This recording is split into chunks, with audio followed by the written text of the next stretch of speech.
tema níveis de organização. E dessa vez nós vamos falar então um pouquinho agora sobre, né, os órgãos, os sistemas e os organismos de uma maneira geral. Então, né, nós já vimos que os tecidos estão presentes apenas nos organismos pluricelulares, certo? Como que são aqueles formados por várias células. Então, isso aqui. E são não sendo encontrados, então, em organismos unicelulares, que são formados apenas por uma célula. Então, voltando, os tecidos estão presentes naqueles organismos pluricelulares e não nos unicelulares, correto? Olha lá. Quando ocorre a união, né, de mais de um tipo de tecido, nós vamos ter então agora os órgãos, né? Por exemplo, nós temos esta imagem aqui, ó, o intestino, uma parte do intestino, que é formada então por célula, por tecido muscular, desculpa, pode ser por tecido muscular liso, pode ser por tecido epitelial e por outros tecidos, tá? O que vai caracterizar um órgão. Então, o conjunto de tecidos formam um órgão, né? Do mesmo jeito que nós temos aqui, ó. Então, na maioria das vezes, não é fácil para as pessoas que não têm um certo grau de conhecimento identificar se uma estrutura ela é um órgão unicamente ou se é por causa da sua composição, né, histológica, tá? Então, a gente não consegue identificar se ela é um órgão. Então, em geral, é necessário estudar a sua função. E se ele faz parte de algum sistema? Aqui nós já vamos ter um sistema, certo?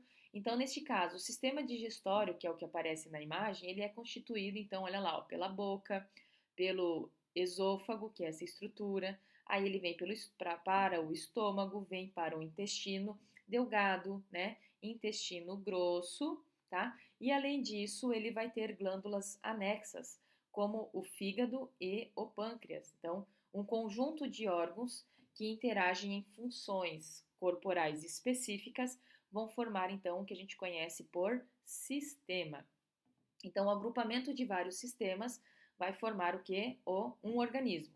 Então, nós temos lá alguns exemplos de sistemas para formar um organismo. Nós temos lá o digestório, o circulatório, o nervoso, o endócrino, o urinário, o respiratório, o reprodutivo, né? O sistema, já falei, circulatório, ou seja, são vários sistemas que são, então, que vão constituir o que a gente conhece por organismo. Então, esse no caso, sistema digestório, circulatório, nervoso, endócrino, urinário, respiratório, são alguns dos sistemas que vão formar aí, ó, o organismo do ser humano, tá bom? Então, no entanto, mesmo sabendo que existe aí um conjunto de sistemas, né? No entanto, nem todos os seres vivos têm sistemas. Por exemplo, os organismos unicelulares, né? Em um organismo unicelular, por exemplo, sua única célula exerce todas as funções necessárias à sua sobrevivência. Então, ela vai ter. Assim, então, esses seres unicelulares identificamos apenas alguns níveis de organização, entre eles, nós vamos ter lá o átomo, as moléculas, as organelas, as células, né?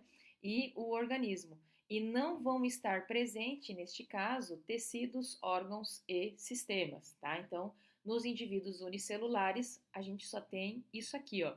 Nós não temos tecido, órgãos e sistemas, ok?